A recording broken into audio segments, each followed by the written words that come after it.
Communist, leftist, তাদের মুখে যে কথাগুলো শুনেছি আমরা বিগত 54 বছর, তথাকথিত ইসলামপন্থীদের মুখে এখন এই রকম শব্দগুলো শুনতে পাওয়া যায়। কিসের নারীর বোরখা? যার মন চায় পড়বে। হেজাব নিয়ে আমরা কিছু বলবো না। ক্ষমতায় গেলে শরিয়া আইন লাগবে না, আমরা প্রচলিত আইনই চলবে। তো ধোঁকাবাজ, ইসলামের নাম কেন ব্যবহার করো? একদিকে মাঠে নামায় দিছো বক্তাদেরকে, বলে যে ভোট দিলে বেহেশত পাওয়া যাবে। আরেকদিকে বলো যে ক্ষমতায় গেলে শরিয়া আইন হবে না। এটা হচ্ছে শতাব্দীর সবচেয়ে নিকৃষ্ট ধোঁকাবাজি এই জাতির সাথে।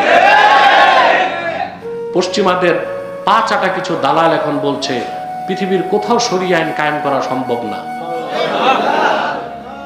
ওই যে বলছি চোখ থাকতে অন্ধ। আফগানিস্তানে ইমারাতুল ইসলামিয়া 100% শরিয়া আইনে দেশ চলছে। হ্যাঁ, পশ্চিমাদের লেসপেন্সার হয়ে তাদের মতাদর্শ মতবাদকে লালন করে কোন রাষ্ট্রে ইসলামী আইন কায়েম করা